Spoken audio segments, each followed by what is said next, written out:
Takuto was a terminally ill boy who spent the majority of his time playing a civilization-building strategy game called Eternal Nations. One day, as he was launching the game once more after achieving everything possible, he quietly passed away. He experienced the sensation of sinking into darkness, and when he opened his eyes, he discovered himself seated on a stone throne in the center of a forest. He couldn't comprehend what was happening, but then a familiar figure materialized before him. Takuto instantly recognized the woman as Atu, the sludge who had been his favorite character from the game Eternal Nations. Atu called Takuto her king, and he wondered if this was some sort of roleplay scenario he needed to participate in. However, Atu told him he didn't need to overthink it because she knew everything already. She knew his name as well as the fact that he was the pro among pros who had completed the game on nightmare difficulty with the most challenging civilization. Takuto was amazed to hear that she knew about him being a player and her being a character inside the game. And Atu told him that she remembered all their gaming sessions as well. She knew his playstyle as well as all the things he had said to her through the screen. Takuto was incredibly happy upon realizing that he could talk to his favorite character face to face, and Atu told him that she was even happier. He then asked her if this was heaven and if she had summoned him to this place. But Atu told him that she had been summoned to this place too. As for the location, she felt that it was like the world of Eternal Nations. She then quickly knelt before Takuto and held his hand, saying that since they were here together, it didn't matter what kind of place this was. She said that they should team up again and build a civilization just for the two of them. Takuto didn't even know what to say, as Atu pulled him down from his throne, telling him that they had conquered the world multiple times in the past, and they should consider this a chance for a brand new beginning. Takuto liked the idea and he asked Atu to serve him to form a glorious civilization, and she gladly agreed. She then pretended to be a badass, which unofficially pledged her loyalty to him. But then both of them became embarrassed at those cringe-level dialogues. With that, Takuto told Atu that she already knew what the first thing they do at Minogra was. She affirmed, saying that they would become shut-ins and hide their existence from the rest of the world. The next thing that Takuto did was use his emergency skill to produce a giant-sized bug to scout the nearby area. Takuto and Atu discussed how it was one of their core rules to completely hide their presence from other players in the early game. And scouts like this were helpful to gather information without revealing themselves.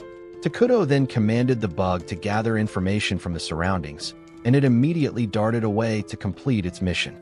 Atu was surprised because she hadn't expected things to go so smoothly in this new and unfamiliar world. And Takuto told her that he could share the vision of the bug just like in the game. He then said that he had spent half of his mana to create the scout, and now his best choice was to create a starting settlement for them.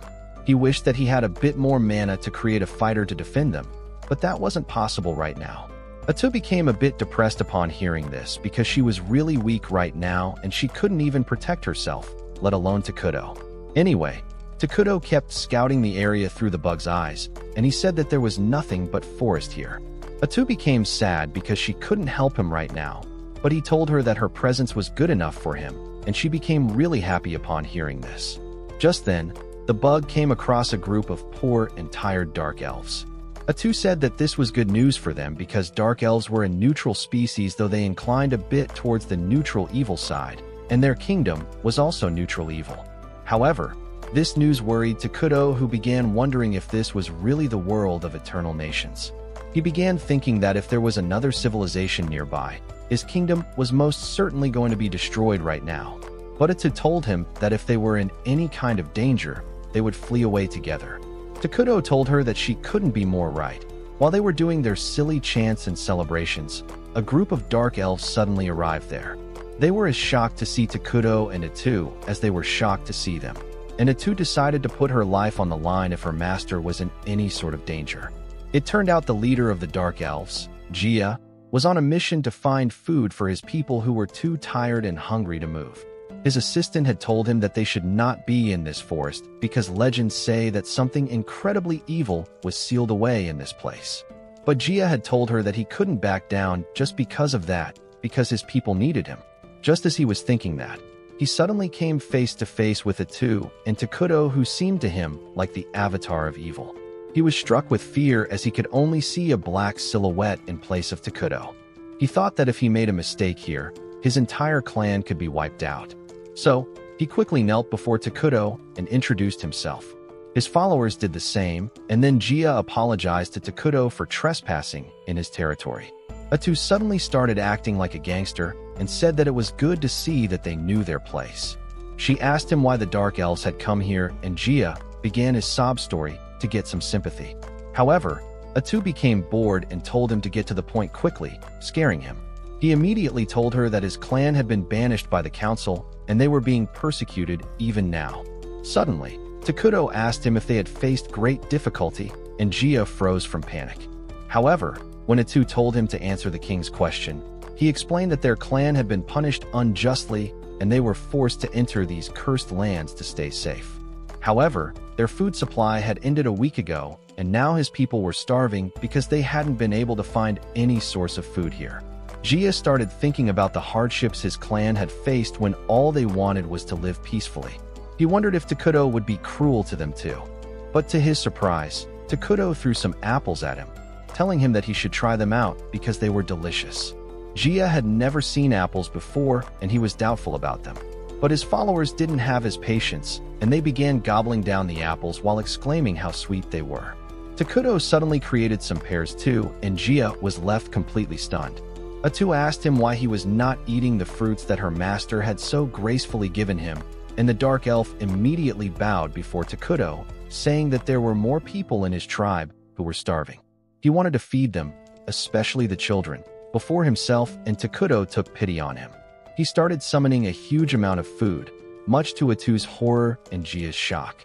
Dark elves like him had always been discriminated against because people believed they belonged to the dark side, and no one had ever tried to help them before. Now he asked Takuto who exactly he was, but he just told him to take the food to his people. Gia and his followers soon returned to their camp with the food, and everyone finally got to eat until they were full. Gia, however, refused to reveal how he had gotten the food to other elves. But at night, while he was sitting alone by the campsite, the clan elder arrived there. He remarked that the fruits he had brought earlier were different from anything he had seen in his long life, and they were tastier than any other fruit. He asked Gia where he had gotten those fruits from, and he told the elder about his meeting with the legendary evil being. The elder was shocked because Gia had met the king of ruin who was mentioned in ancient books. He said that according to those books, when the world had become too full, the king of ruin would appear and destroy the world so it could have a fresh start. Gia felt like Takuto met the description of the king of ruin. But truth be told, he couldn't even understand a single thing that Takuto had said, and he had only acted on hints that he got from Atu's behavior. The elder wasn't sure about that part yet, but he asked Gia if he had given Takuto anything in return for the food. He said that he hadn't given anything in return, and the elder said that no evil being would show mercy to someone without getting something in return. Gia, however, believed that Takuto was a merciful being who had taken pity on his people's suffering, and that angered the elder. He asked Gia how he could talk about an evil being with such respect. But after a bit of debate, he realized that Gia had done his best and secured food for his people. After that, Elder Molter declared that he would negotiate with the Dark King as the senior most dark elf, and hopefully their clan would be able to get the peaceful life they had always dreamed of. On the other hand, Atu scolded Takuto for using his mana to create food for the elves when he didn't have enough for it. But the moment he told her not to be upset at him because he needed her, she started acting lovesick again. The next day, Gia got ready to visit Takuto again, and Elder Molter asked him if he was ready to face the king.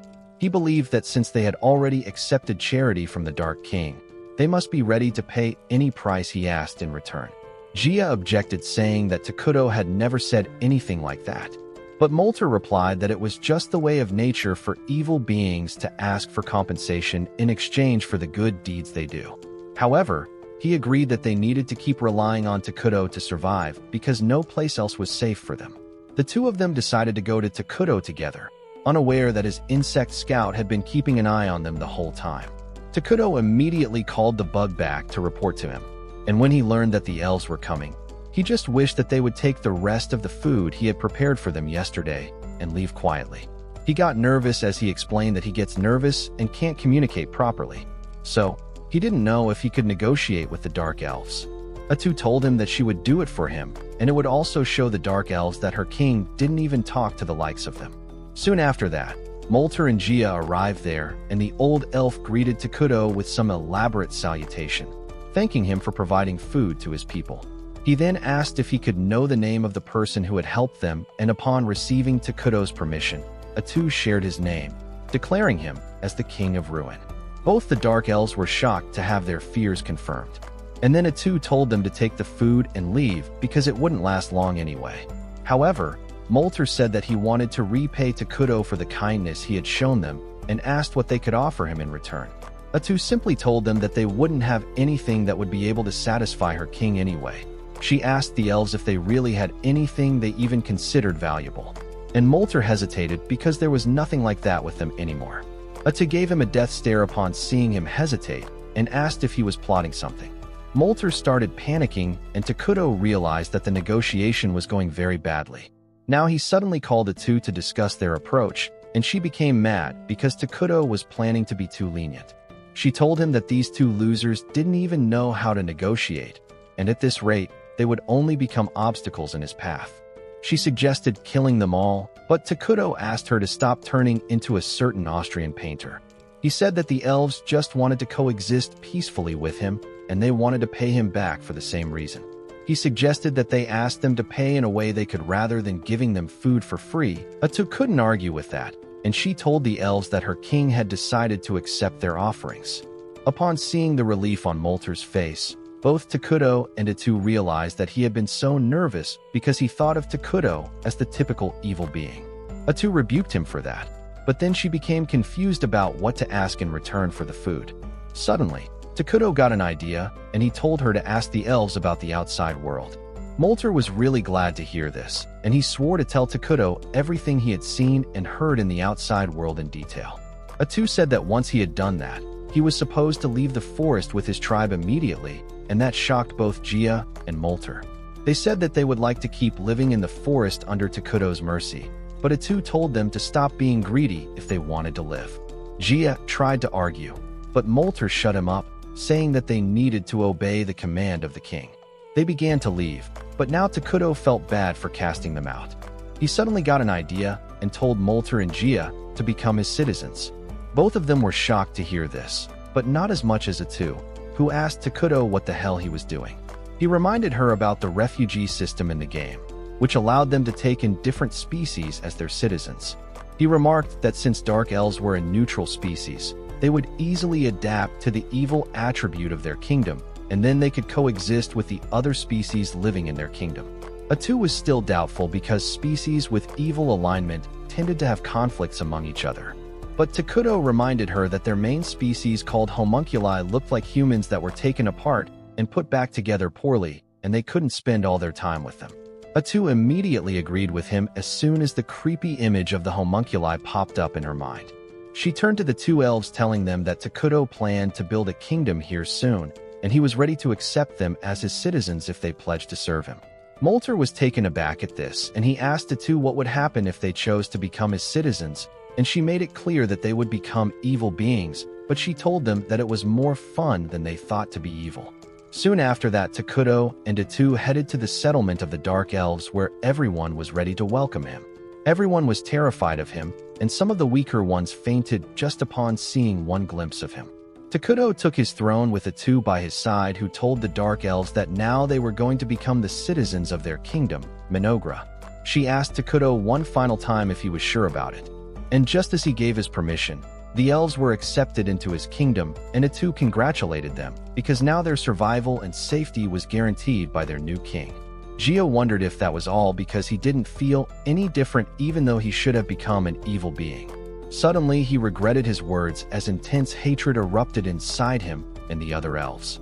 They thought about the people who had hurt and persecuted their kind and were filled with the desire to get revenge, and the other normal elves with them were worried about them.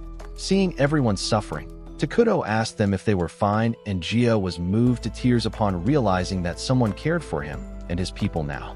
The Dark Elves started cheering for Takuto with tears in their eyes, and he was somewhat overwhelmed by this. A few days later, Takuto received a map of the continent from Molter, and he crashed out just as he saw it. Atu asked him what was wrong, and he told her to look at the map and see what a terrible starting position they had. They were on a continent where two huge and powerful civilizations were already present. One of them was the Holy Kingdom of Qualia, a nation of humans who worshipped the god Arlos, and they were a hardcore good alignment civilization. On the other hand, there was Elnan, the alliance of elementals where elves who worshipped nature lived. They were also aligned to the good side, and Atu panicked upon realizing that if they found their kingdom, they would quickly erase them. She crashed out along with Takuto, but then he calmed down, saying that as long as they were not discovered, they could become stronger. He said that in the game, their main species, homunculi, were really dumb, so they couldn't do much research. But now that they had dark elves, things should be better on that end. Soon after that, the dark elves paid him a visit, and this time, Gia had brought along his assistant Emily with him. He told Takuto that Emily was a smart nerd who knew a lot of stuff about other kingdoms, so she would definitely help him out more than them. Atu told them that the king was pleased with their dedication and then declared that they were going to take up important jobs from now onwards because it was what Takuto wanted. First, she assigned Molter the duty to look over the internal affairs of the kingdom and said that she had high hopes from him because she had learned that he knew magic as well. Next, she made Gia the head warrior of Minogra and told him to build up a strong army so that they could defend themselves. And he got hyped up saying that he would kill all their enemies and display their heads as trophies. But Takuto was already grossed out. He said that war was barbaric, and Atu told the confused Gia that their king preferred peace. So he should keep that in mind. This confused the elf warrior even further as he wondered why the king of Ruin would love peace. Well, Molter taunted Gia and then immediately got up saying that unlike Gia who only had muscles instead of brain, he would be more helpful. Gia took this as a challenge, and he told Takuto that he was young and strong so he could work more without rest, and she thought they were workaholics. She asked Takuto if they should give them a mission to collect resources, and he suggested that they should order them to beautify the terrain and create some houses.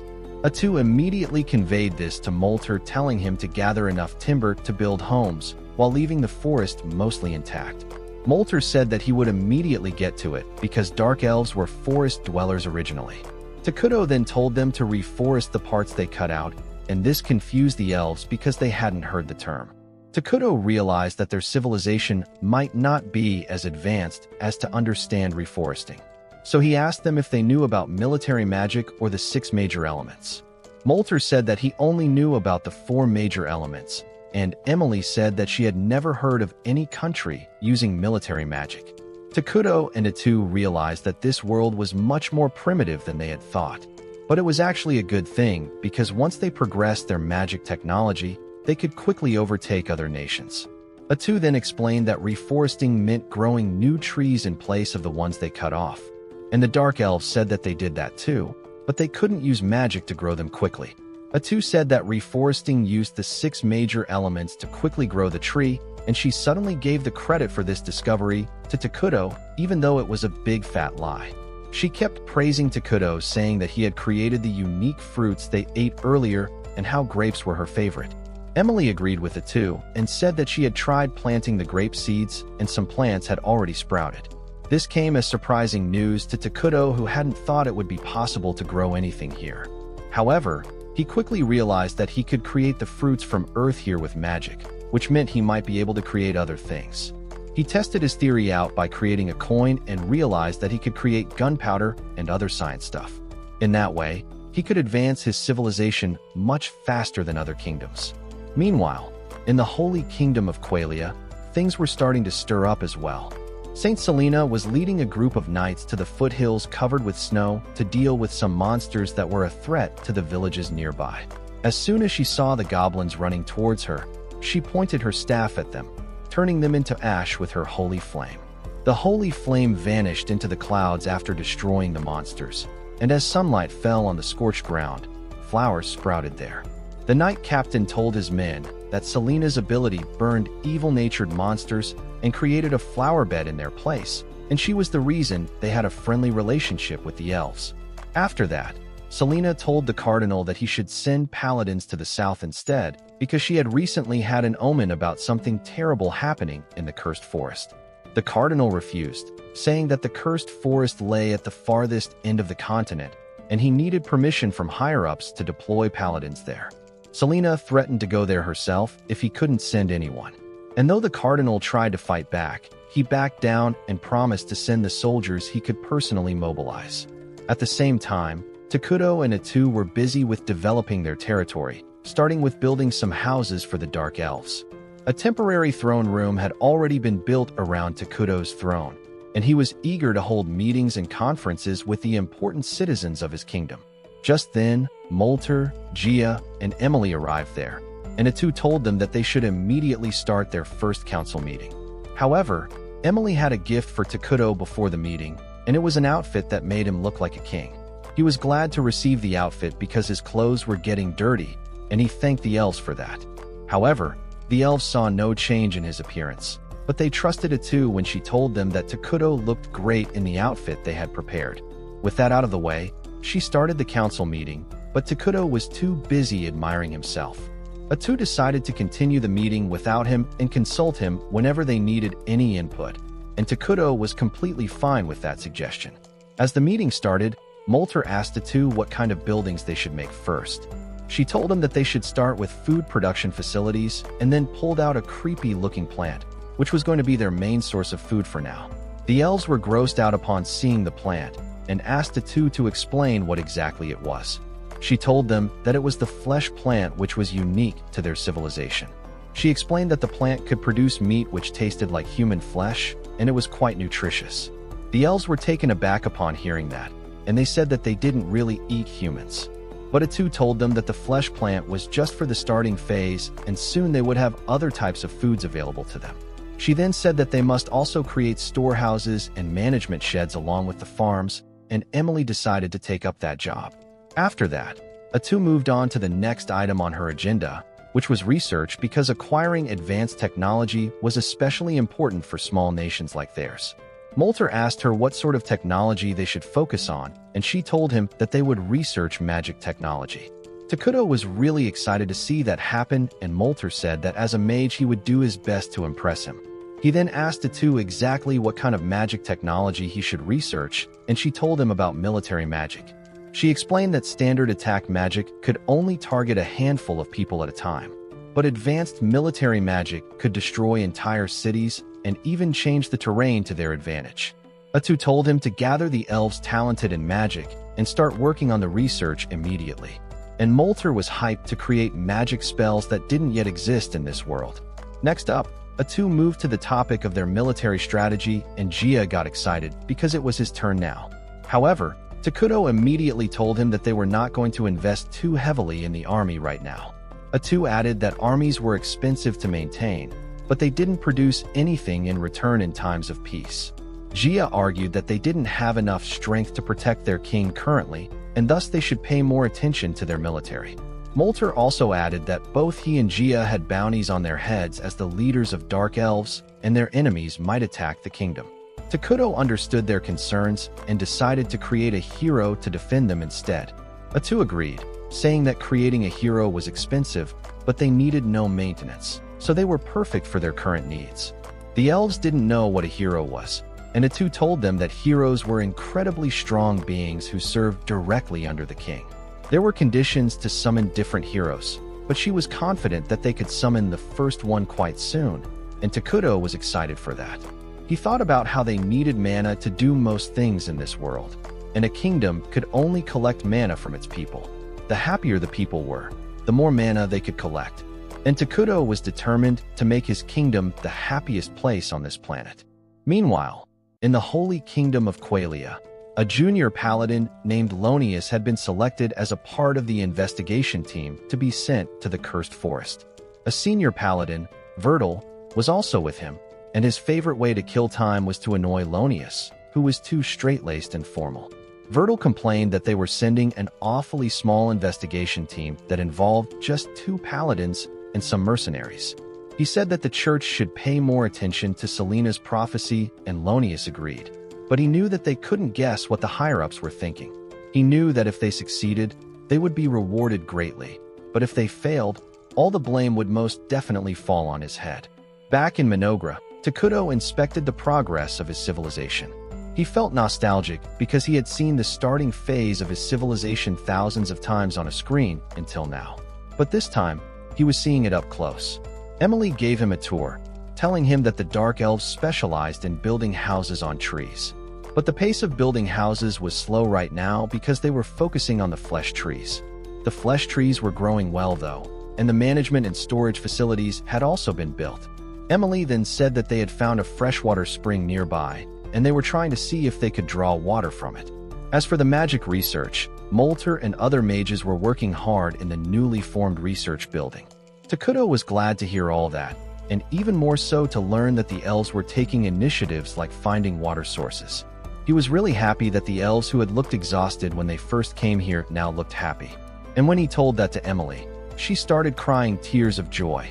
Takuto freaked out upon seeing her break down, but Emily soon calmed down and resumed the tour. She showed Takuto and Atu to the flesh tree farm and said that thanks to the tools that Takuto had produced, they could expect the first harvest soon. Next, she took them to the source of water the elves had found, but noticed that the vibe around the place was completely different this time. The water had turned dark as well, and Emily was disappointed because she thought that they couldn't use it anymore. Before Atu could explain why she was wrong, Molter and Gia also arrived there to see the water source. They agreed with Emily that the water didn't seem usable anymore, but then Atu took a sip, telling them that it was completely safe to drink. She then explained that this place looked dark and gloomy now because it had become a part of Minogra thanks to a feature called the Cursed Terrain. Takuto asked the elves to take a deep breath, and they suddenly felt their minds clearing up and their bodies filling with energy. Atu explained that Cursed Terrain gave advantage to creatures with evil alignment and imposed penalties on neutral and good alignment beings. Since the Dark Elves were part of Minogra, they were evil beings now, and thus this water was completely safe for them. Gia verified that by drinking the water, and then Atu said that soon the entire forest would be a part of the Cursed Terrain. However, Takuto thought that it could be a little problematic because the Cursed Terrain stood out too much. Molter agreed, saying that once the entire forest became this dark, their enemies could easily spot them. Gia once again suggested creating an army, but both Atu and Takuto assured him that they were going to summon a hero. Molter said that he was still not clear about what a hero was, and Atu decided to teach him through an example. She suddenly summoned dark tentacles from her back, slashing down nearby trees effortlessly before revealing that she was a hero herself. And even though she had only 1% of her full power, she could still defeat entire armies. Takuto boasted to the surprised elves that heroes were really awesome, and they kept growing stronger with time, even if they didn't do anything. However, he quickly changed the topic and told Atu that there was no need to chop down the trees to show her power and told her to clean up the mess later. The elves, on the other hand, were truly amazed by what they had just seen, and they said that Takuto was really a great being for having such powerful subordinates. They decided to create a grand palace suitable for him, and Takuto said that he didn't need it right now. However, the elves refused to let their king stay in similar houses like them.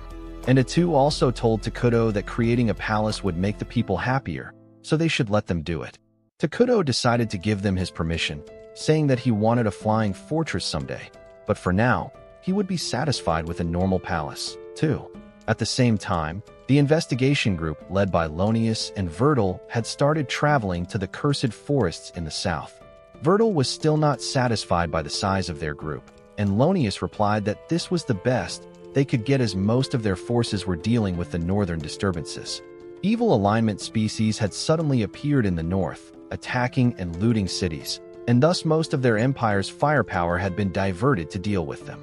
The mercenaries suddenly said the guys who went north were going to have a rough time. They felt lucky that they weren't ordered to take up that job because even though the pay was really good, there was a witch involved in the case, and they didn't want to do anything with that. Lonius was curious about the witch, and at night, he asked the mercenary named Bargo about it. Bargo said that there were rumors that the entire problem in the north was caused by a witch. But Lonius refused to believe that. He said that a single person couldn't be responsible for such a huge number of monsters, and Bargo agreed. He said that it must be the work of a cult, but Vertil told him to shut up before he jinxed all of them. Lonius suddenly got pissed at Vertil because he was drunk.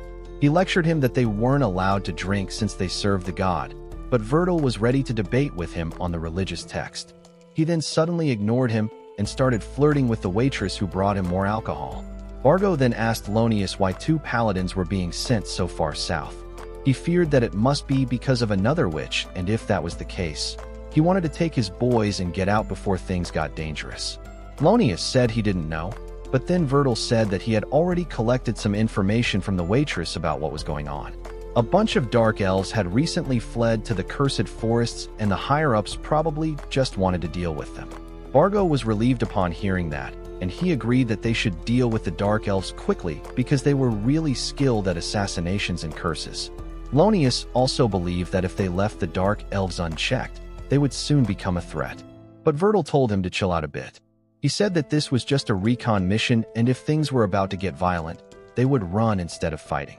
However, Lonius was too stuck up on the idea of defeating evil wherever they saw it, and he said that they could not run away from their duty as paladins. Virgil told him to stop chasing glory and fight only when the situation demanded it instead of jumping at every chance to risk his life.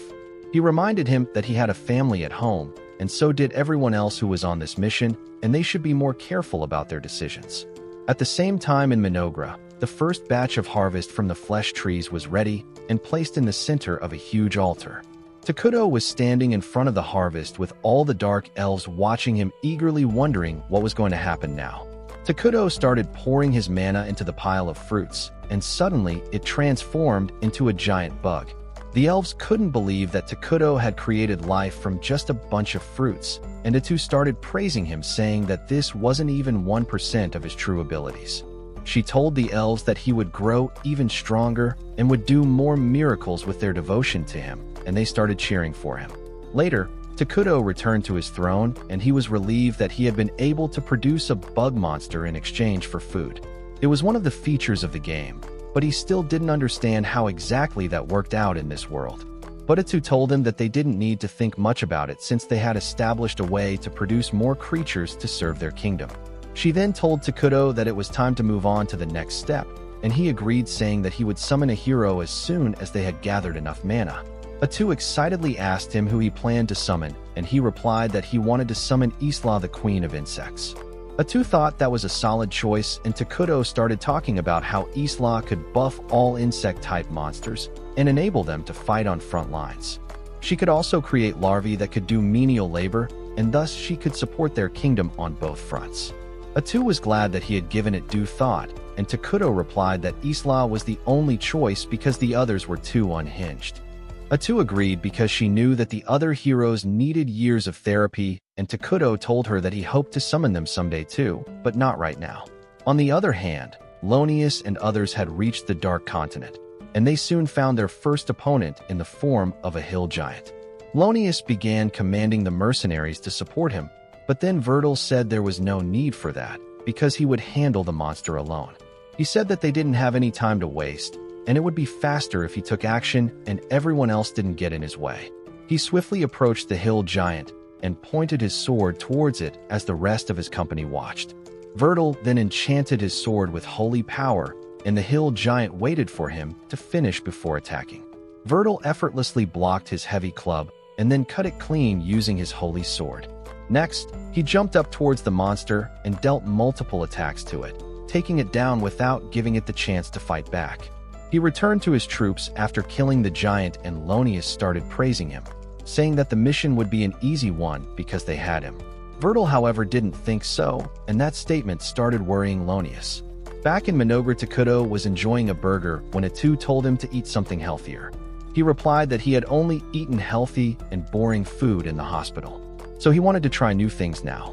He was also worried about her because she had been eating only salad for a few days now, and she told him that this kind of food suited her more. They talked about how construction had picked up pace now, and Takuto suddenly told Atu to summon Molter and others after they were done eating. He told her that the new scout bugs they had created had mapped the area around their base, and he planned to do something about the human settlement near them. He first asked Atu to confirm if the town near them was not a part of the Holy Kingdom of Qualia, and she was pretty sure that it was an independent territory with neutral alignment. Takuto was glad to hear that, because that meant they could negotiate with the town, and he hoped that nothing bad would happen during their interaction. He believed that they would be fine for now, and Atu joked that he would jinx them by saying that. Takuto laughed that nothing like that would happen. He got a message from a bug, just then showing him that an armed group was approaching the forest. He told Atu that they needed to send them away peacefully if that was possible, and if things went south they should get ready to fight. Meanwhile, the armed group was indeed Lonius and Vertil's party. And as they headed into the forest, Vertil told everyone to stop because he noticed someone approaching. Atu came out of the forest wearing black clothes that hid her face and features, and Vertil told her to identify herself. She claimed to be a dark elf who had taken refuge in the forest along with her clan because no other place was safe for them. Vertil understood that and told her to get aside because they needed to investigate the forest, and she replied that they should not go inside. Vertil realized something was wrong, but Lonius started yelling at Atu, asking her how she dared to disobey a command from God's servant. Vertil immediately lashed out at him, telling him not to interrupt him, and Lonius was pissed at him for scolding him on such a trivial matter. Vertil then resumed his conversation with Atu, telling her that they couldn't return just because she didn't want them to enter the forest. He asked her if there was something hidden in there, and she replied that it was just a bunch of elves who wanted to live in peace. She asked him why he was so obsessed with entering this godforsaken place. And after a bit of thinking, Vertil revealed that the saints had had a vision of something really evil hiding in this place, and he couldn't return without checking it with his own eyes. The mercenaries were shocked because they didn't know this, and Lonius asked him how he could reveal national secrets so casually. Vertil again yelled at him, saying that there were times when secrets needed to be told. This pissed off Lonius even more, because even a high paladin like Vertil didn't have authority to reveal divine prophecies without authorization from the higher-ups. Meanwhile, Vertil once again asked Atu to let them go into the forest to take a quick peek, but her attitude suddenly changed as she told them that they wouldn't find anything worth their time inside. She told them to return back immediately, and Lonius was angry that a dark elf dared to defy a prophecy from God. He could sense the air around them changing and decided that there was something really evil inside the forest that they needed to investigate. However, Vertil seemed to be willing to negotiate with her. He asked her to swear on God that there was no threat to the holy kingdom of Qualia inside the forest. And Atu swore on her God that they were the ones who were more afraid of Qualia. Vertil was satisfied with that, and he declared that they were retreating. Lonius couldn't believe this, and he pointed out that the woman was obviously hiding something. Vertil called him a faithless coward and told him to stop projecting his fears onto him. He said that they had found nothing, and that concluded their investigation. He began walking away with that, but Lonius was not going to let him make the decisions anymore. He told Vertil that he was revoking his authority as a high paladin for revealing a prophecy to the enemy and abandoning his duty. He told the mercenaries that they would head into the forest and confirm what evil was hiding there. And Bargo agreed to it because Lonius was the one signing their paychecks after all. Atu pleaded with them not to enter the forest, but Lonius ordered his men to capture her despite Vertil telling him not to do it. Atu just sighed that the negotiations had failed, and a few seconds later the mercenaries were all skewered on Atu's spikes like fresh kebabs, and Lonius was knocked out first, and he didn't even remember seeing all that. Vertil was the only person who witnessed everything and was still alive, and he panicked as he told Lonius that they were dealing with a witch. Atu quickly erased her disguise, saying that the conversation was going so peacefully, and it was a shame that things had turned out like this. The remaining mercenaries and Lonius were completely rattled by the scene in front of them, and Vertil told Bargo to send someone back to relay the message immediately.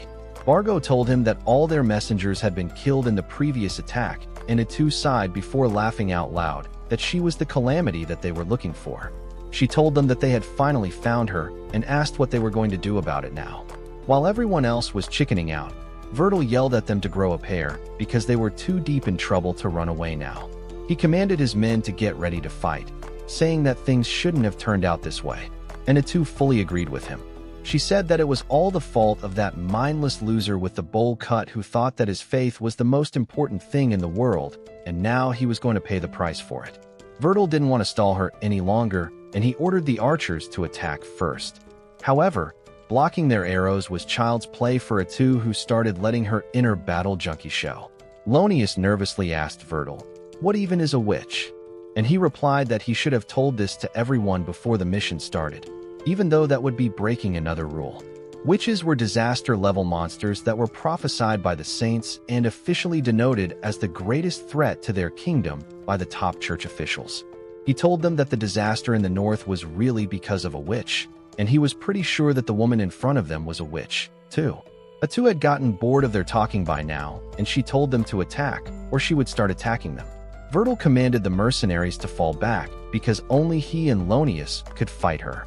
He told Lonius to follow his lead, and they enchanted themselves with holy power as they rushed ahead.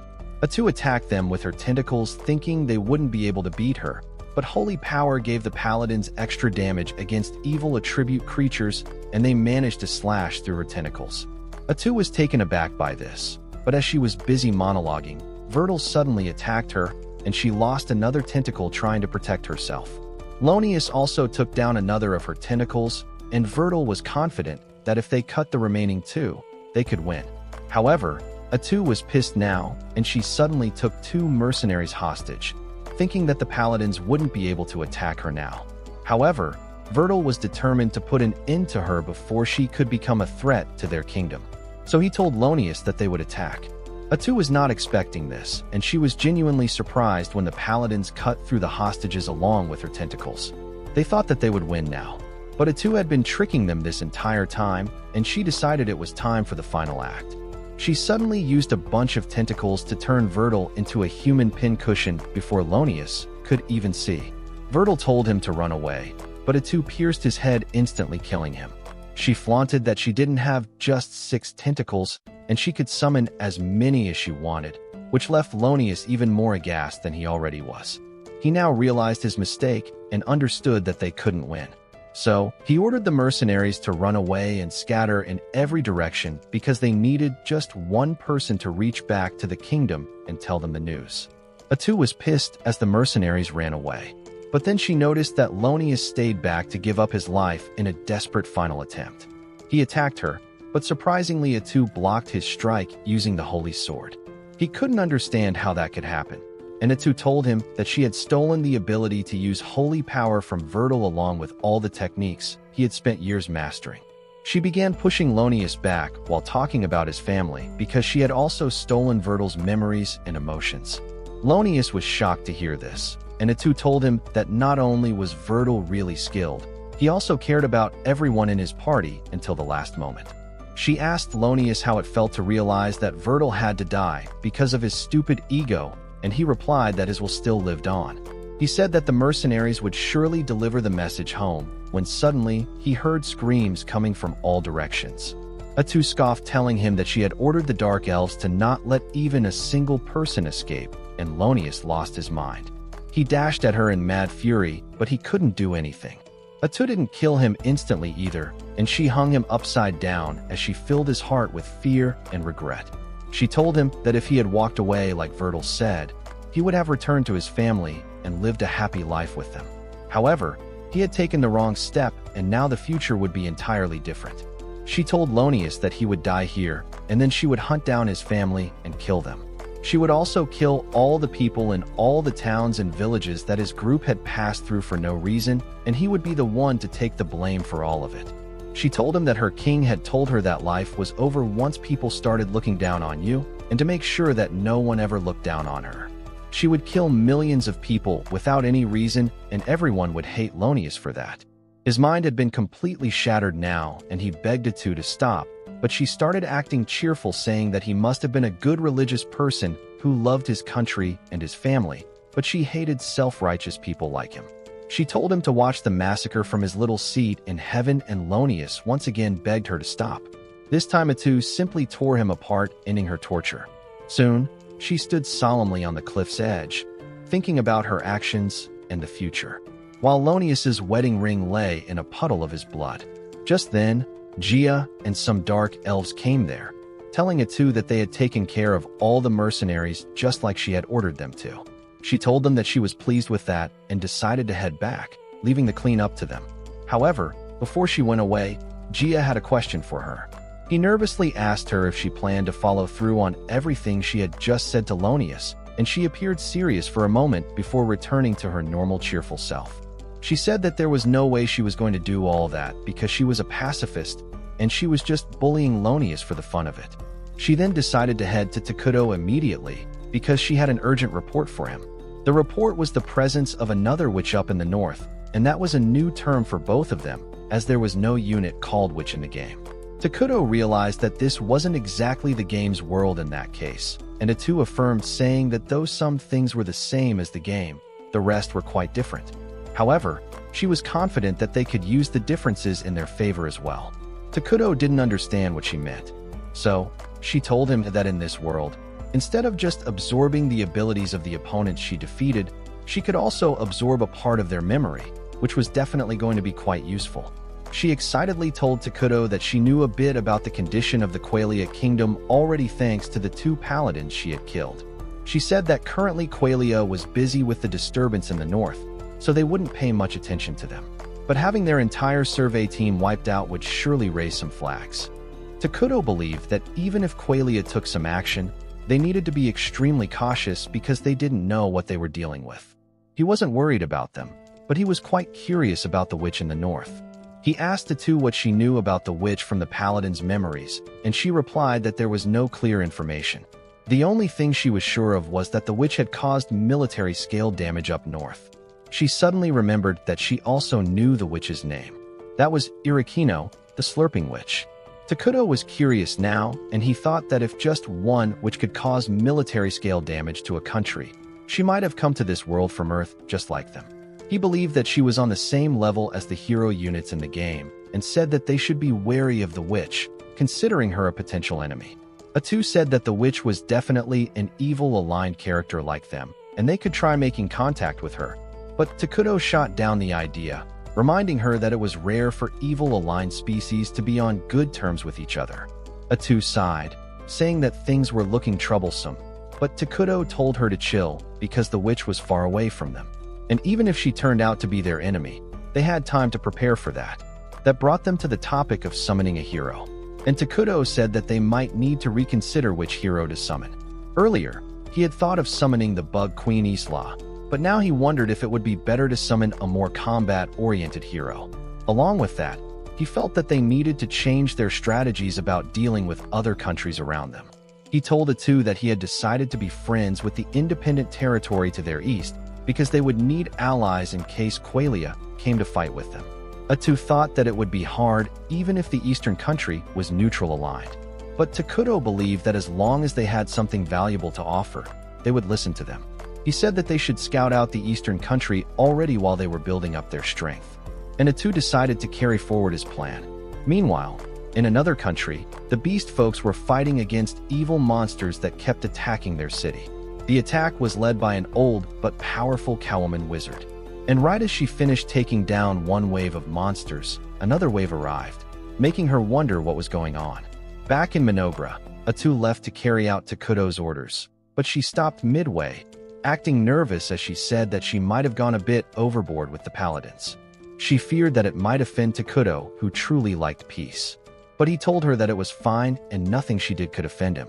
For a moment, even A2 saw the pitch-black king of ruin in Takuto's place. But then she started singing for him again, telling him that she would carry out his every order. Soon after that, Takuto's palace was finally complete, and he was really happy about it. A2 shared his joy, and they talked about how this was the monument to celebrate the start of their kingdom. Takuto said that one day he wanted an even bigger palace. Saying this reminded her that Takuto didn't have a personal attendant yet, and she suddenly felt guilty about it. She told Takuto that she would immediately find a maid that would attend to all his needs. And even when he told her that it wasn't needed, she insisted because it was a matter of pride for her. A2 asked him what kind of woman he wanted, and Takuto nervously replied that he wanted someone easy to talk to. He claimed that the Dark Elves really kept their distance from him, and that didn't help his dream of becoming a friendly king. A2 knew the true reason behind that was Takuto's form, but she didn't tell him about it. Instead, she assured him that she would take care of the matter with a brilliant idea, and Takuto had a feeling that it wouldn't end well. Soon Molter, Gia, and Emily arrived there as per A2's orders, and she told them to gather all the girls in the village and bring them here. Molter panicked upon hearing this and asked for reasons, and A2 told him that Takuto liked them young. She was proud of her plan because she thought that children could be trained to talk freely to Takuto. But on the other hand, Takuto hated that she was making him look like a predator. Anyway, he managed to get the situation under control by saying that he wanted children to serve him because they were free from the tainted perspective of adults. Everyone was glad to hear that Takuto wasn't going to turn their kingdom into something inappropriate. And Atu also covered for him, saying that the duties weren't so difficult, so kids should be able to manage them as well. Gia immediately replied that if that was the case, there was no need to call just the girls because boys could help out as well. Takuto jumped to answer this question like a true feminist, saying that he planned to train the kids to become future leaders and he wanted to promote women in leadership roles as well. So, it served two purposes at once. The elves totally believed him, and Emily was happy to learn that the king was a feminist, too. They praised him for his vision, and Takuto was glad to hear that he had managed everything well. Atu then told them to immediately send some children here, and Takuto hoped that now people would stop being awkward around him. Unfortunately, all the kids that were brought to see him started crying, and Atu ordered Molter to bring in the second batch. He informed her that these were all the kids in the village, and Atu called him a disgrace.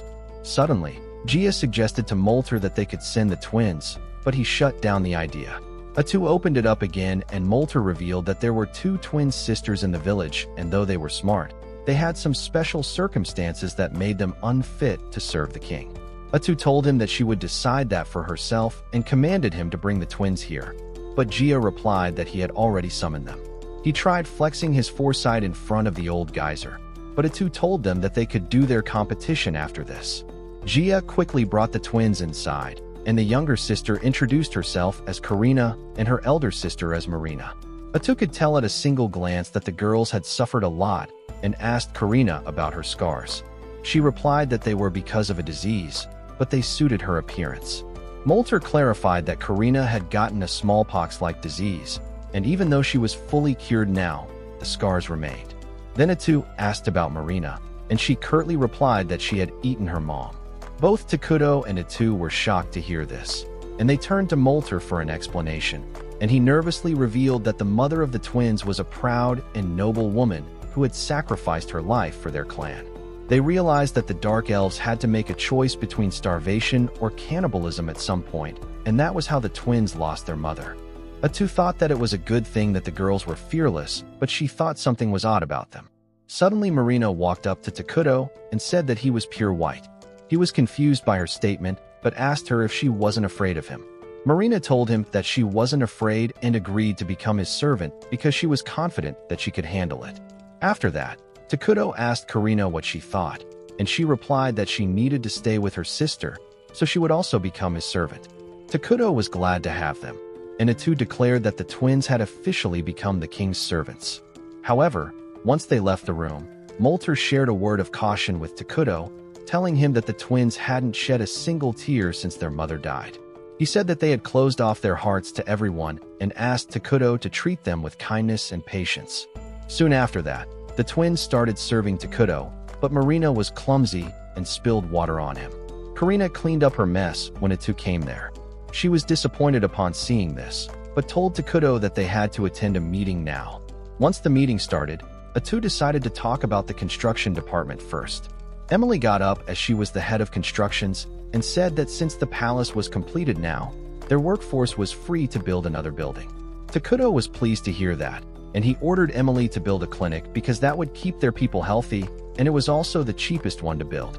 Emily sat down as her part was done, but when Atu started the discussion on resource gathering, she had to stand up again because that was also her responsibility.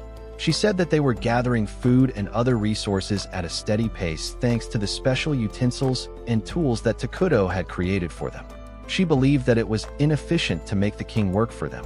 But Atu replied that since they just needed mana to create new items, they should work on building facilities that could help them gather a lot of mana quickly.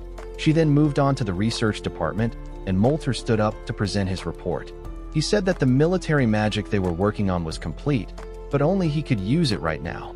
He was going to teach it to other elves soon, but he didn't think that it would be used much in real life because their king was a pacifist. Atu agreed with him and said that one military magic was enough for now. She asked Molter to focus on the 6 great elements now because that would help them out the most in the long term. After that, she asked about the military status and Gia got up to deliver his report. 5 long-legged bugs had joined the army as scouts, and they were currently gathering information about the nation. He said that they hadn't gone out beyond the forest because it was a barren plain and there was no place to hide. Atu told him to deploy all the bugs to scout the area quickly because as long as she was defending them, they wouldn't have any problem. Gia was glad to hear that. And then Atu said that they had also decided on what hero they were going to summon next. Takuto declared that they would summon Isla, the queen of insects, and the dark elves suddenly went into alert mode. After that, they discussed other issues, and the meeting ended after a couple of very tiring and stressful hours. Once everything was sorted, Takuto headed back to his throne room with his servants, but Marina bumped into him, scattering the documents everywhere. Karina rushed to help her, but they ended up tearing a document instead. Takuto told them that it was fine and got back on his throne. When Marina approached him asking if he was a bad guy, he replied that he was an evil aligned character, which pretty much meant he was a bad guy. Marina asked him why he wasn't killing them in that case, and Takuto couldn't even understand her question fully. Karina elaborated saying that her sister wanted to know why a great king like him was showing such mercy even when they messed up all the time. Takuto tried passing it off as his habit, but the girls weren't satisfied, and he decided to tell them the difference between good people and bad people. He said that good people could only do good things, which meant they couldn't hurt others or steal from them. He asked the girls what bad people could do, and they replied that they could only do bad things. Takuto corrected them, saying that bad people could do whatever they wanted. He claimed that they were selfish and totally free, so they could do good things and bad things as they wanted.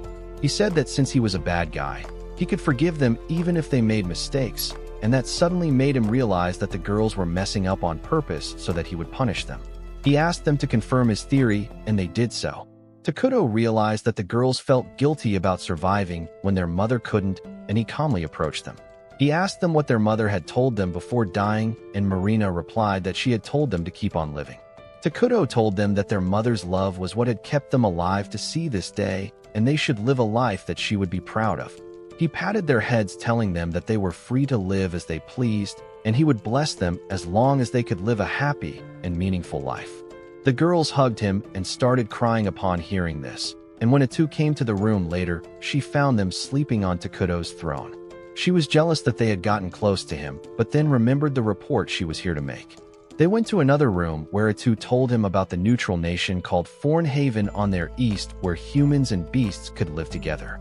The town that was closer to the forest was called Dragon, and it was a part of the nation as well, and it was ruled by a council of shamans. Takuto thought they could start a diplomatic relationship with Dragon first, but he was curious about why the town was built so far away from the main kingdom. Atu told him the rumors about the town being built around a dragon vein, which was the best source of natural mana. She believed that the town was an outpost just to farm mana, but currently it was being attacked by goblins and other monsters without any hope of reinforcements from the kingdom. Takuto thought that this was their chance because if the town fell to monsters, there would be a lot of refugees and they could add them to their population and then use them as a base to negotiate directly with the foreign kingdom. Takuto immediately sent a group of ambassadors to Dragon led by Atu, and they met the bison shaman Tonka and some other beastmen. Atu and others radiated pure evil aura, and the beastmen started to panic upon seeing that. Tonka told them not to attack these people in a state of panic because she was sure that they couldn't beat them. Meanwhile, Atu told the Dark Elves to stand by because she wanted to talk to the beastmen alone. Tonka panicked even more at this because her beastmen subordinates were being forced by their instincts to either run or flee. Atu started releasing her tentacles to threaten the beastmen. But just then, an idiot human stepped in and diffused the tense situation. He cheerfully introduced himself as Pepe and asked Atu to introduce herself as well. Atu was so taken aback by his attitude that she immediately retracted her tentacles, but now Tonka feared that this was going to get them all killed. Luckily, Pepe had saved everyone's asses by initiating a conversation. It turned out that the people from Dragon also wanted to meet King Takuto, and Tonka was leading a delegation. Atu told her that they were doing the same, and that was why they had bumped into each other on the way. Atu led them inside the forest, and Pepe began talking about their adventures on the way here. Tonka apologized for the idiot's behalf, and Atu told her that it was all right even though she was annoyed by him. She then asked Tonka why she had not brought her soldiers along with her, and the bison lady replied that they wouldn't be able to handle the dark air of the forest anyway. She was curious to meet the king that a powerful monster like Atu served. But when she came face to face with Takuto, she couldn't even start to comprehend his true abilities. She began to fear that they might be in danger, and Pepe might be in the most danger because of his stupid personality. Earlier when they were leaving Dragon, they had run into a powerful troll, and Pepe had decided to show off his skills by fighting it alone. He had managed to subdue the troll and climbed on it. But then the troll had gotten up and attacked him again. Pepe had frozen because of panic, but Tonka had come there just in time to save his life. She had lectured him about being careless and then told him that as a punishment, he had to come with her to the cursed forest because they needed to investigate if that was the source of the monsters attacking their city lately. Now she regretted her decision and thought that she shouldn't have brought a child in front of the personification of evil. But Pepe was Pepe, and he confidently introduced himself to Takuto, asking him to become his friend. Tonka panicked and shut the moron's mouth, apologizing on his behalf. But Takuto was happy because this was the first time someone had asked him to be his friend in this world. He agreed to become Pepe's friend, much to Tonka's surprise. And Atu took a moment to process the situation before congratulating Takuto on his first friend. The Dark Elves also started clapping for him, and Tonka was utterly confused about what was going on here. After that, a welcome dinner was laid out in front of the guests, and Tonka was blown away by the taste of apple juice and the transparent glass utensils. Pepe also liked it, and he asked for a refill, and then he immediately jumped over the table to stare at Gia's muscles, and then showed off his magic in front of Molter. Takuto was truly impressed by this god of extroverts, but he didn't know how to go on ahead from here. He didn't want to get distracted by his newly formed friendship because they were going to have important diplomatic discussions. But he also wanted to show the Beastmen that he was friendly so that they could trust him. Suddenly, he got an idea, and he asked Pepe if he would like to play a game with him. Everyone watched him with confusion, but Pepe was glad to accept the offer. They played a variety of games, and Pepe beat Takuto in every single one of them, much to Tonka's dismay. He then told Takuto that these new games were fun and he should sell them to their country.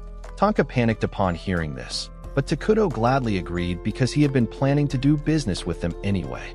He thanked Pepe for bringing that up, but then realized that the time for games was over because now he needed to have a serious diplomatic discussion with the Beastmen. Once the lunch was over, Takuto signaled to Atu to start the discussion, and she immediately asked Tonka the reason she had led a delegation here. Tonka flinched as the real topic was finally brought up, and she revealed that recently evil alignment barbarians like trolls and goblins had been attacking their city. She said that they had come here to investigate the cause of those attacks, and Takuto immediately asked if they were lacking in military strength. Tonka panicked at this because if Takuto found out their weakness, he could use it against them in a negotiation. She immediately said that they were able to drive them off without any problems for now. And since they had sent 2 of their strongest shamans out on a mission to investigate things, it showed that they were confident in their strength. Tonka said that they just didn't want to take risks, and Atu agreed with her because barbarians usually avoided civilizations. Everyone believed her words, but then Pepe spoke up. He said that he had been told that the investigation mission was to find the source of the barbarians. Otherwise, their city would be destroyed, and Tonka was so dumbfounded that she couldn't even scold him. Anyway, Atu assured her that they didn't have any hostility towards Dragon or their kingdom, and they were just trying to develop their own nation in peace. She then said that the problem of barbarians concerned them as well, because once they destroyed Dragon, they would attack them. Tonka got hopeful that she could get some help, and Takuto affirmed that he wanted to help his friends. Tonka asked him what he wanted in return because she knew that she could no longer bargain with him on an equal footing because of Pepe. Atu replied that they wanted the dragon vein in the city, and Tonka panicked because she had never even mentioned that. She remarked that Atu had done her research, and she affirmed saying that they would be happy with joint control of the dragon vein because currently they didn't need all the mana it produced. However, she wanted Minogra to have the right to decide which element the mana would be converted into. Tonka was surprised to hear that because they had not reached that level of technology yet, and she assumed that Minogra was already more advanced than them. She wondered if she should take the deal, but then she decided to tell Takuto and Atu about Pepe. She said that he was an even greater fool than some of the most clueless characters imaginable. But he was talented and also the best judge of character among all shamans. That was why she wanted him to decide if they should take this deal. And Pepe told her that he had wanted to be friends with the people of this country from the beginning. With this, an alliance between Minogra and the foreign kingdom was formed. A few days later, Takuto called a meeting to discuss the details of the negotiations that had already ended. Emily said that they would be exporting food and toys to the foreign kingdom, or more particularly to Dragon, and in exchange they would provide them with metal and other daily necessities. Also, in exchange for fighting off the barbarians, they would have joint control over the Dragon Vein.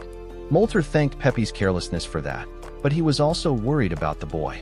Takuto thought the same, but deep inside his heart, he felt that Pepe knew the negotiations would take a long time if he didn't reveal the desperate situation they were in. So, he had revealed the truth on purpose to get help quickly. Anyway, they resumed the discussion and Karina and Marina asked about the foreign kingdom because they knew nothing about it. Molter agreed with them, saying that they needed to learn about the customs and rules of the country they were allied with. And Takuto didn't have any idea about that, because that wasn't really a feature of the game. He said that they would deal with that later because right now their focus was to help Dragon. He said they would send a delegation to the capital of Forn later because it was too far away, and Molter asked what official reason they should use for it. Marina said that they would go there to play because that was what Pepe had said, and Takuto liked the idea of sending a small group to pay his respects before sending a formal delegation. Molter volunteered to lead the small group, but Takuto thought he was too important for that. Gia agreed, saying that Molter was just an old man to them, but to other countries he would be like the Minister of Magic. Molter agreed with him and said that everyone here was too important in that case, and the only right candidates were the twins. However, Takuto thought that it was too dangerous to send them. But Molter insisted that since he was grooming them for leadership roles in the future anyway, he should let them get some experience. Takuto wasn't convinced, so Atu volunteered to go with the girls to ensure their safety. Molter told her that she was the closest person to the king, so she would be an even bigger deal to the foreign kingdom. Atu immediately folded upon hearing this, and now just the twins were left. They approached Takuto, reminding him that he had told them they were free and now they wanted to use the freedom to represent him in another country. He told them that it was risky, but they were willing to take the risk. They tried to pressure him with innocent puppy eyes, and Takuto gave in, which was a shock to Atu, because until now only she could do that. She acted all jealous and sulky later on, and told Takuto to forget about her and build his harem already. He didn't know how to console her, but then the twins told him to express his true feelings to her. Takuto followed their advice and took Atu's hand, thanking her for always thinking about him and saying that he wouldn't have made it this far without her. He told her that she was the only one for him, and her mind was blown. She imagined a happy married life with him, and Takuto was just glad that the matter got resolved. After that, Takuto took Atu and the twins to the newly built clinic because their bodyguards for the upcoming trip were there. Atu was surprised to hear this, and Takuto told her about the plague doctor units that he had recently created. Takuto opened the clinic door and led his group inside, and the plague doctors immediately came out to welcome him. While Marina was struck by the strange-looking people, Karina was a bit scared. However, contrary to their appearance, the doctors had a really cheerful personality, and they emoted a bit to welcome their mighty and wise king. Atu, the biggest fan of Takuto, was impressed by their dedication, and she said they were qualified to serve as his underlings. Takuto told her that he had already created them in case any medical emergencies arose, but they had been on standby this entire time. He said that they would be the perfect bodyguards for the twins, and Atu agreed with him. The twins, on the other hand, were still confused about these strange masked men, and Takuto told them that they were medics who could treat diseases, and they were also decent when it came to combat. Atu then explained to the medics their mission to protect the twins as they observed the culture of Dragon. They got excited upon receiving this mission, but the girls found them too loud and annoying. Anyway, the medics declared that they would act as humanly as possible to carry out this mission, and pleased by their dedication, Takuto decided to reward them with names. He named them Akiro, Yiro, and Saburo, and the medics were overwhelmed with emotions.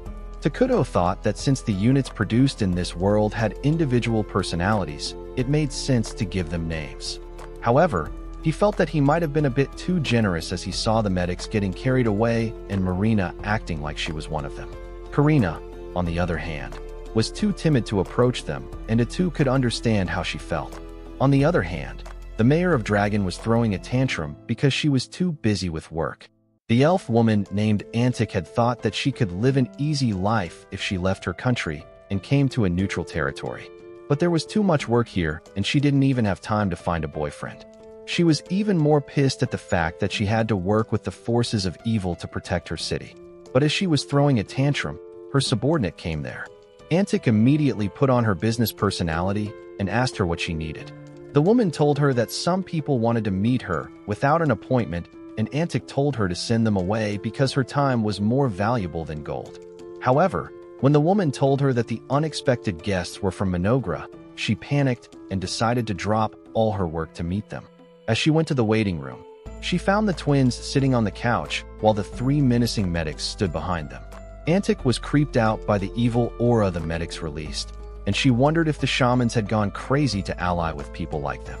Anyway, she welcomed the girls who introduced themselves as representatives of Minogra. Antic was on guard against them because she had heard stories about dark elf assassins, and she found the medics even more sketchy. Karina noticed that she looked uneasy, but before she could talk about it, Antic apologized for not being ready to welcome them. Karina and Marina told her that it was no big deal, and then Antic began thinking, why would someone send two kids here? She suddenly remembered that Tonka had talked about two twin sisters who were being raised by the Dark King as future leaders, and she panicked realizing that she was dealing with some really important people. She realized that if she messed up anything here, it could create problems for her country. She nervously asked the twins about the reason for their visit, but they couldn't come up with an answer. Yiro stepped forward to answer the question instead, and he told Antic that they were here because Pepe had invited them to come and play. He assured her that this was an informal visit where they wanted to learn more about the culture and lifestyle of their allied nation, and there was no need for any official discussion as the girls weren't ready for it yet.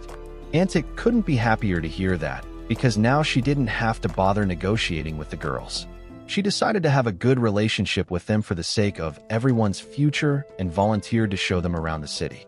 The twins were happy to accept her offer, and Antic spent the day showing them around the city, and Takuto saw it all through the eyes of the medics. After they were done exploring the city, the girls headed to their lodging in the evening. Karina started a discussion about what they had observed today, and Marina said that she had noticed a feeling of anxiety in the people. They were scared of the enemies outside while struggling with food issues. And Marina could understand because she was sensitive to the emotions of others. The medics were impressed to hear about this, and they presented something they had found in the market. As Marina opened the pouch they gave her, she found a white flower. Karina recognized it as the poppy flower that was used as a narcotic, and it had been banned from almost the entire continent. She thought that the flower looked too healthy to be wild and judged that someone was trying to sell drugs in Dragon to take advantage of the anxious people. Karina got mad as she thought about how someone was trying to ruin the peace while Antic was working hard to protect the city, and the medics decided to be more cautious from now on. The next day, Karina and Marina visited the Dragon Vein field, which had a lot of crystals full of mana. The girls were taken aback by the sight. But as they were admiring the crystals, a merchant named Vesta approached them. He told the twins that he had heard about the Dragon Vein being jointly controlled by Dragon and Minogra now. So he had a business proposition for them. He told them that the poppy grass grew well in this mana-rich place, and he wanted to cultivate it because it fetched a high price. He offered to give a share of that profit to Minogra along with other gifts for their king, and the twins asked him more about it. Vesta told them that they would talk about the rest of the things in private and gave them the address where they could find him later. He was pleased that the people with evil alignment were so easy to do business with. But the twins were pissed upon learning that he was the person trying to ruin the city. They didn't visit him and instead went to meet Antic again as their trip came to an end. She was happy that they had enjoyed their stay in the city and asked them to present her as a smart and capable mayor to the king. Just then, Vesta came there with his lackey, and Antic panicked upon seeing him. She asked who the hell had given him the permission to enter here, but he replied that they had entered through brute force. Vesta then asked the girls about their response to his previous offer because they hadn't come to meet him. Antic lost her mind as she thought that the evil aligned twins had made a deal with scum like Vesta. but Karina assured her that they didn't intend to associate with him at all. She told Vesta that he should have been smart enough to know they weren't going to work with him when they didn't show up. She then asked Antic if it was fine if they dealt with Vesta because they wouldn't do it if it caused problems between their countries. Antic was more than happy to let them handle the crooked merchant and his goons, and the medics immediately stepped in between them and the twins. Seeing that they intended to fight, Vesta pulled out a syringe full of poppy extract and told the girls that a single dose of this thing would make them addicted.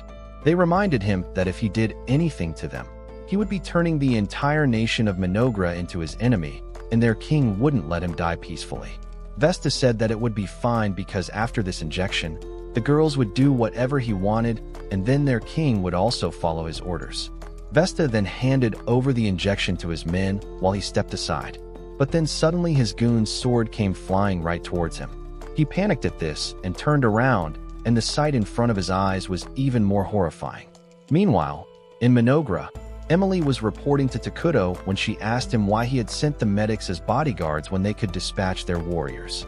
Takuto told her that the medics really loved humans and demi-humans, and because of that, they got extra buffs when they were dealing with them, no matter if they were healing them or fighting them. Back in Antic's office, the plague doctors had butchered Vesta's henchmen and skinned them.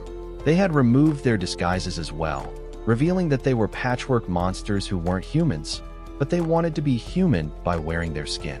Antic was horrified at this sight, and Marina comforted her, while Karina ordered the medics to finish off Vesta because he had threatened to harm them and insulted their king. Vesta told them to stop because they were evil people just like him. But Karina told him that being evil meant being free to do anything they wanted, and she wanted him dead. On her command, the medics made quick work of Vesta, and now all three of them had human skins to wear. While Marina told them that they looked human now, Karina apologized to Antic for traumatizing her and making a mess of her office. She began wondering how they would cover the cleaning bills, but Antic nervously told her that it was fine. Karina was happy to hear that, but Antic was even more terrified now that she knew that the twins weren't even a little taken aback at this gruesome scene. She wet herself in fear, and upon seeing this, the medics also decided to do the same because that would be a human thing to do. However, Karina drop-kicked them as she told them to stop, and something inside Antic's mind snapped as she started laughing. Soon after that, the twins returned to Minogra and reported what they had found. But Atu got furious as she realized what they had done in Dragon.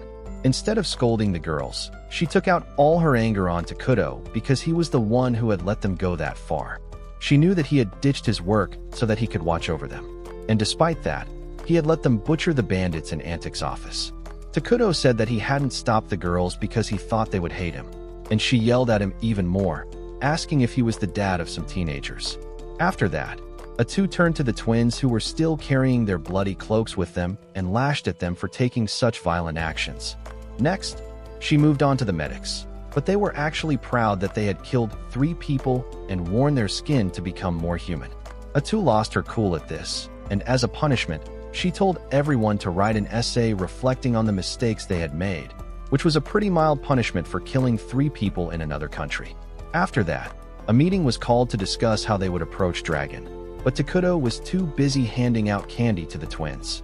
Atu scolded them once again, but the Dark Elves told her to calm down because they needed to get through the meeting first. Molter said that the elves were also partially at fault for not teaching the twins basic manners, and Atu decided to deal with them later. As the meeting started, Molter asked the twins if their report was accurate, and they were confident that they had gotten all the observations correct. The elves read that Dragon was in a lot of trouble. Food was scarce, and there weren't enough guards to patrol the city, so crime was rising. However, the biggest problem remained the attacks of barbarians that involved goblins, orcs, and hill giants. While goblins and orcs were just low-level monsters, hill giants were quite powerful and tough to defeat. Molter said that the soldiers and shamans of Dragon had been unable to find the exact source from where the monsters were spawning, and he thought it was because they were too exhausted to use their sharp senses fully. Gia said that they should immediately send an army to help Dragon before it fell to the monsters. But Emily thought that sending their workers to fight in a war could cause problems for their economy. Atu told them that she was going to take part in the expedition, so they should arrange the rest of the troops accordingly. She said that even though the monsters they were facing were low level, She should be able to get some useful skills from them, and that would make their country stronger. Takuto agreed with the idea, and then Molter suggested that he would also go along with her because he could help in fighting as well as in diplomatic matters. He decided to take some of his students along to assist him, and Gia said that there was no need for him and the warriors to leave Minogra in that case. However, Emily wasn't sure if he was strong enough to protect the country since Atu was their main damage dealer. Atu agreed with her, but then turned to Takuto for the answer, who told everyone that he was going to summon a hero soon, so they didn't need to worry about the defenses anymore. The elves were really surprised to hear this, and they said that the timing was so perfect that it seemed that Takuto had seen the future. Takuto wanted to tell them that it was just a coincidence, but in the end, he decided to just enjoy the praise. Soon after that, it was time to summon the hero, and all the resources for the summoning were gathered at the altar. Everyone was eager to see the summoning, and Takuto was the most excited one because it reminded him of the days he used to save up materials to summon heroes in the game. Before the summoning, Takuto talked with Atu through telepathy, asking what she thought would happen when they summoned Isla. She wasn't sure about it because this was the first hero they were summoning, and she hoped that Isla was obedient to Takuto. However, in case she was hostile, Atu was ready to risk her life to protect her king. Takuto thanked her for always being there with him, but asked her not to risk her life because he couldn't summon her again if she died. With that, he began the summoning ritual, creating a sphere of dark mana that devoured all the resources and then transformed into an egg. As the egg cracked, Isla, the queen of insects, emerged from it. Takuto eagerly watched her, and as Isla screamed loudly, he flinched. Luckily, she was completely devoted to him, and she bowed before him to thank him for bringing her into this world. He was glad to see her too and asked if she remembered him. Isla told him that she obviously remembered him because her memories from the game were intact. But then Atu stepped between them to verify something. She asked Isla if she was really loyal to Takuto, and the insect queen began petting her head as she said that she couldn't be loyal to someone other than her king. Atu got flustered by this and asked her to stop. But Isla was more interested in learning about their current situation. Takuto took her to the palace where he told her that he had been summoned to this world with Atu, and it was thanks to her that they had made it so far. Atu was really flattered upon hearing this, and the two of them started flirting. Isla told them to get a room before she told Takuto that she would take up the role of protecting their kingdom as he had ordered her to, and the one going to help Dragon would be Atu. Atu was already feeling lonely because she was going to be far away from Takuto, and he said that he didn't know if he could function properly without her support. Meanwhile, Isla just watched over them and shipped them together like an old granny. The next day, Atu got ready to depart for Dragon along with Molter and his students. She bid an emotional goodbye to Takuto, and once she was gone, Isla said that she should also start working. Her first task was to become Takuto's temporary secretary, and unlike Atu, she was quite strict. She told Takuto that he couldn't be sleeping until noon because he was the king and his people looked up to him. Marina and Karina were surprised by the difference between Atu and Isla, but they vibed with both of them, so it was cool. After that, Isla asked Takuto's permission to take the twins along with her so that they could give her a tour of their facilities. Takuto gave her the permission, and just as Isla and the twins left, Emily came there with her report on labor reassignments. Takuto got nervous as he received the report because it was his first time dealing with the elves without Atu around. He somehow managed to talk to Emily properly and give her suggestions to make the distribution of their workers more efficient, but that left him exhausted. However, his work wasn't over yet, and Gia immediately came there with his report. On the other hand, the twins were giving Isla a tour of their town when Emily came there. She seemed to be in a hurry, but as soon as she saw Isla, she started complaining about Gia, who broke the training equipment every time and put a heavy burden on her. She rested against Isla's arthropod chest as she cried about how much work she had to do since Molter had gone away, and Isla gently comforted her, saying that she would scold Gia later. A few minutes later, they went to the training ground where everyone was training normally. But just as Gia entered there, he broke everyone's training sword with a swift move. He told them to get better because they couldn't protect the country like this. But then Isla towered over him, telling him that they needed to check their supplies before that. Gia was intimidated and apologized for getting carried away. And Universal Mommy Isla started giving him head pats as she told him that he would become a better warrior if he became calm and mature. Just then, she heard an alarm and the twins told her that it was time for lunch. They took her along to the community kitchen where everyone ate and the elves had taken out premium utensils for Isla. However, she sat down with the rest of the elves to eat. Everyone thought that she was their superior, so she should be treated better. But Isla told them that she was a guardian hero and she could only protect the people of Minogra if she lived with them and understood them. Just then, the twins came there with some custom-made wooden cutlery for her, and Isla gladly accepted their gift. She hugged the girls and gave them head pats that they had been secretly craving all this time.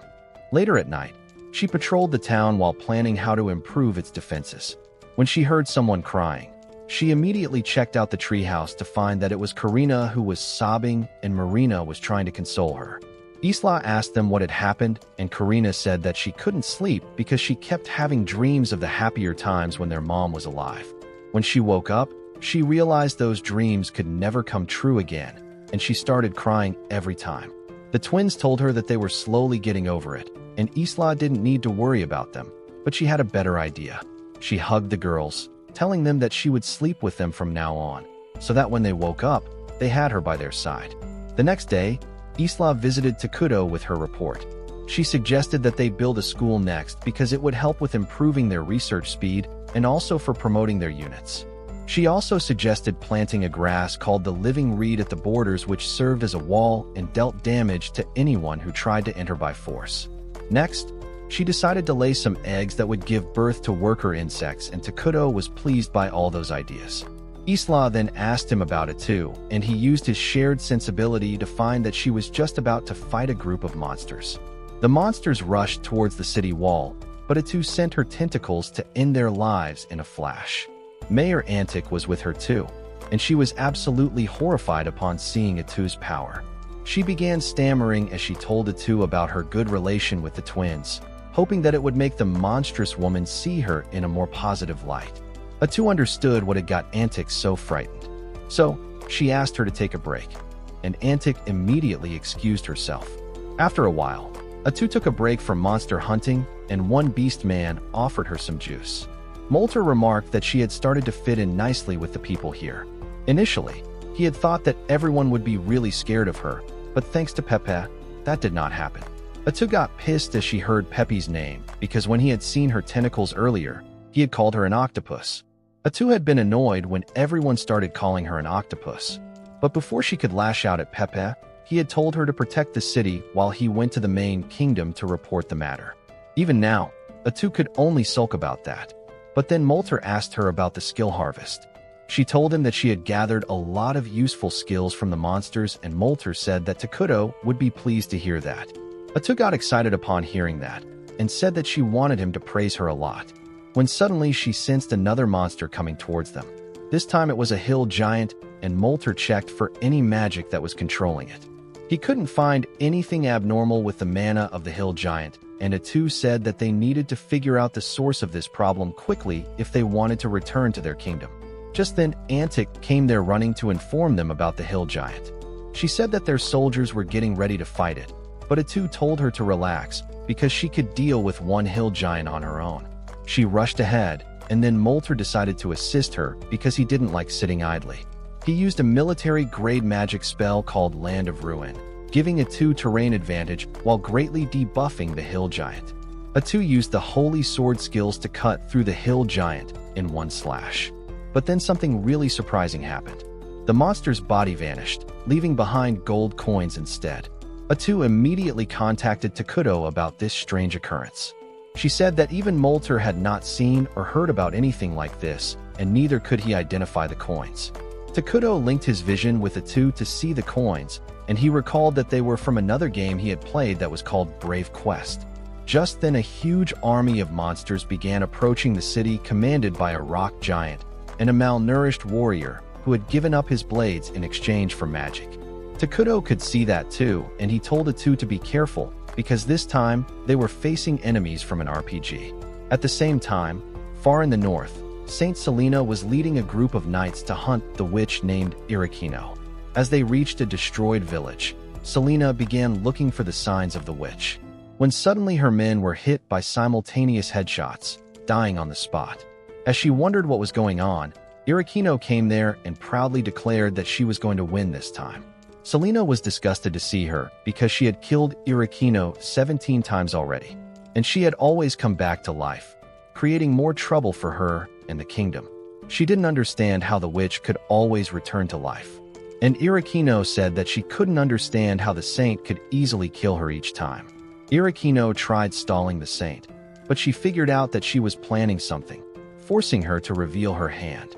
Irakino summoned her army of zombies to attack Selena, but she used her power to summon holy flames, burning away the zombies. Irakino panicked because she realized she couldn't win against the saint this time as well. Selena dashed towards her, piercing her with her staff, and Irakino cursed the game for being too hard to beat.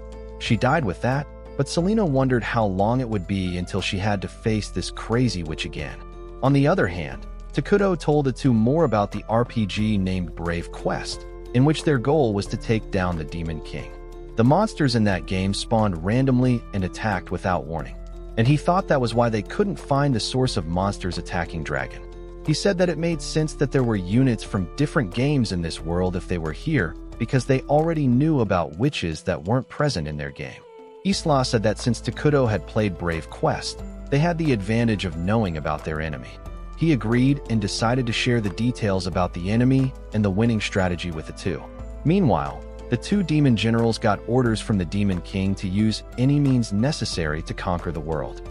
Ice Rock said that they were fortunate that even when they came to this new world, small monsters like goblins and orcs still gathered under the flag of the Demon King. The knockoff general, also known as Flamin, agreed with him.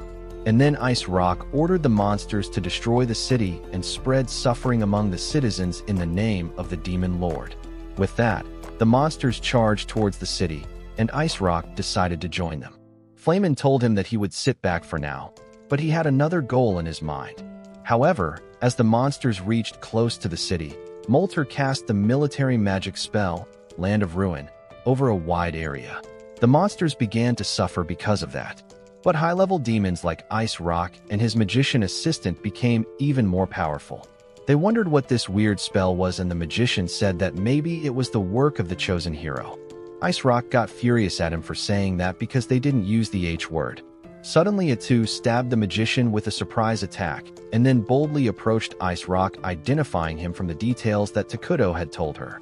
Ice Rock asked her who the hell she was, and Atu introduced herself as a character from the game called Eternal Nations and declared that she would kill every last one of her enemies. At the same time, the residents of Dragon were trying to hold the monster army back by shooting arrows at them, but that didn't do any damage. Antic told the soldiers to keep shooting the enemies to stall them, and she planned to use the time they bought to evacuate the residents. She decided to abandon the city, but Molter told her that there was no need for that because they would win. Antic had decided not to trust anyone who said something like that. But Molter pointed towards the explosions on the battlefield. He said that Atu was already fighting the enemy leader, and once she took him down, the entire monster army would be easy to defeat.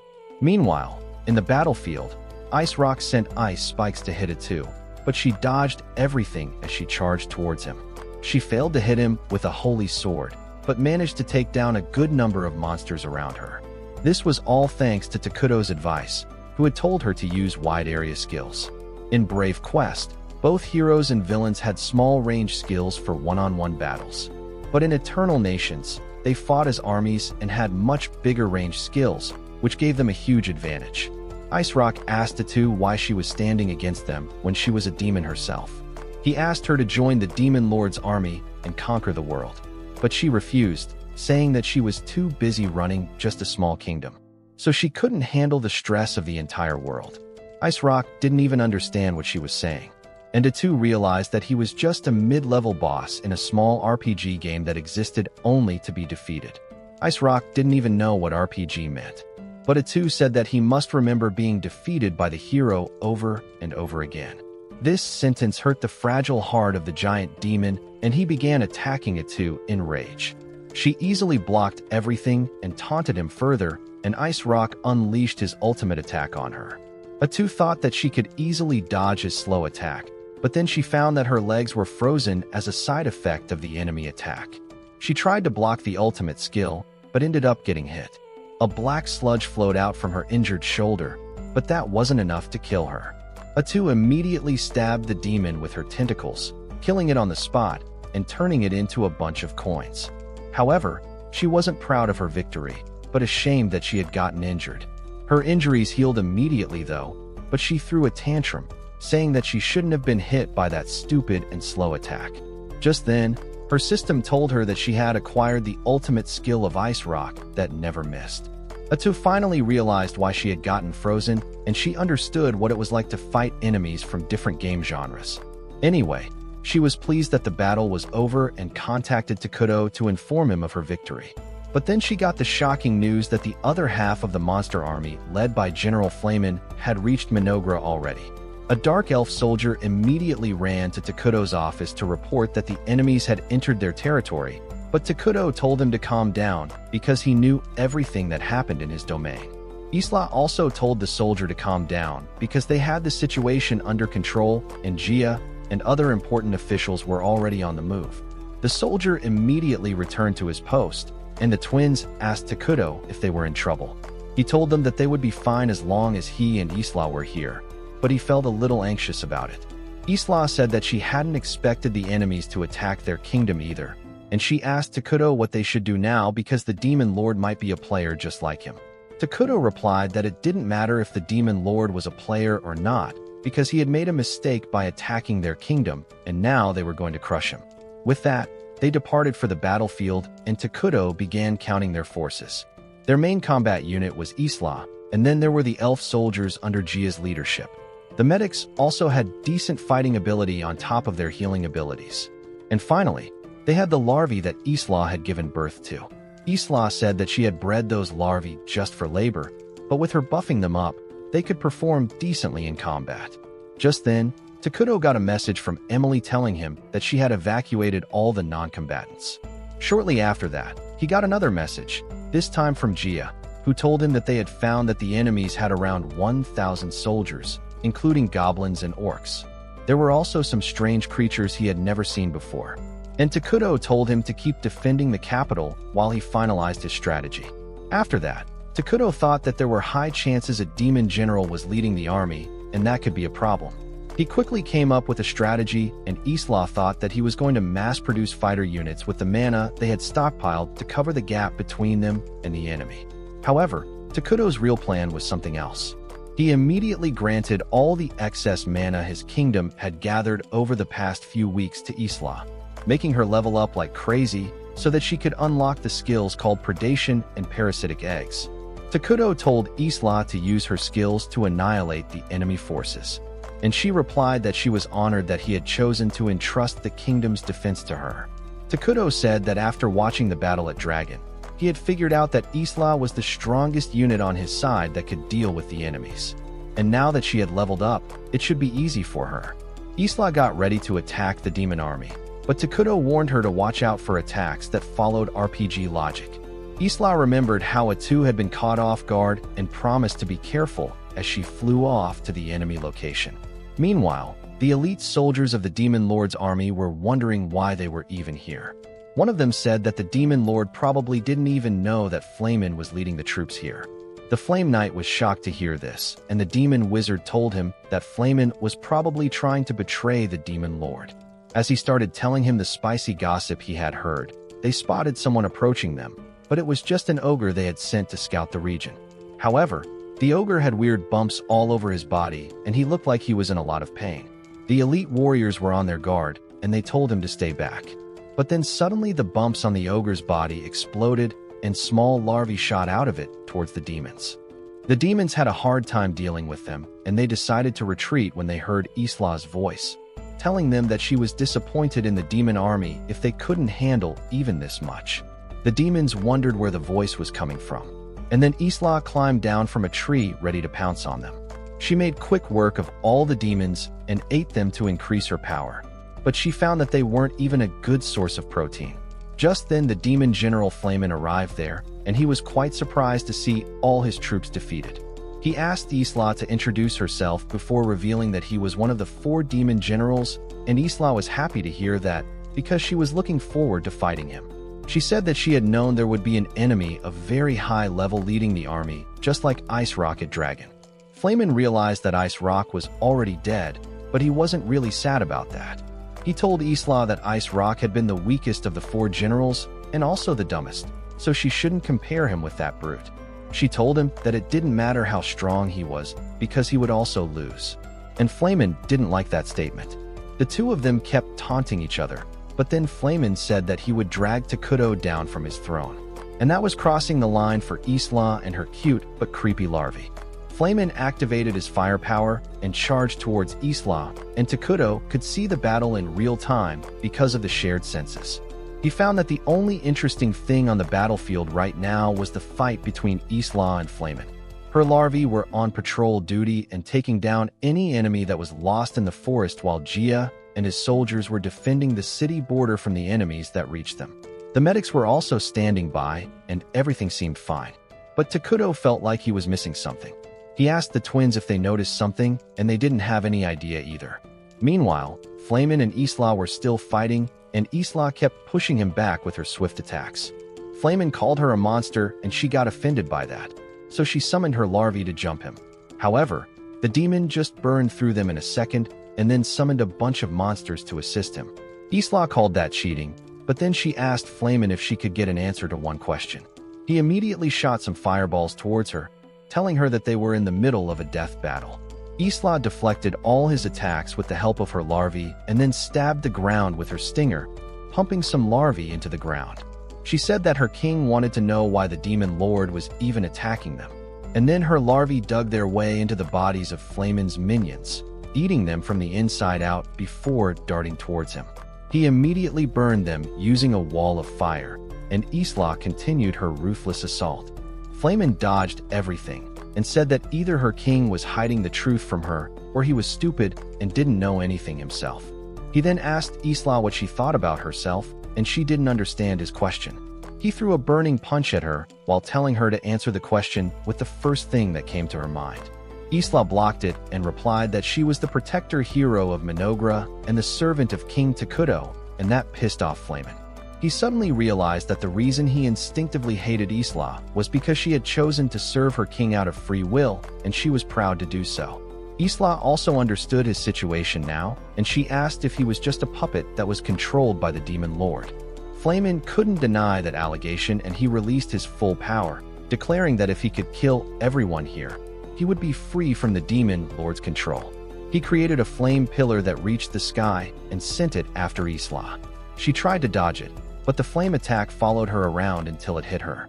Flamin rejoiced that he had won the fight, but he was shocked to see that Isla had protected herself by wrapping her body in a cocoon. She taunted the demon, asking if this was all he had got, and he shot swords made of flame towards her. Isla dodged everything, and then Flamin suddenly ran out of mana. After spamming all those attacks, Isla dealt damage to him, and Flamin remembered the demon lord talking about how he would be free if he conquered this world and offered it to some entity. Flamin realized that he had just been acting like his puppet all along, and now he was going to die without obtaining anything. Isla slashed his body into two, and Takuto immediately called her to congratulate her on the victory. He asked her to return to the capital now, and as Isla told him that she had just leveled up after winning the fight, the call abruptly ended. Both Isla and Takuto found that they couldn't communicate with each other, and the next moment, Isla found the twins in front of her. They had no idea how they had reached there because they had been with Takuto just now, and Isla panicked thinking that they were in danger. She ordered her larvae to protect the twins, unaware that Flamin was still alive. But that's it for now. See you next time. Thank you for watching and subscribe for more.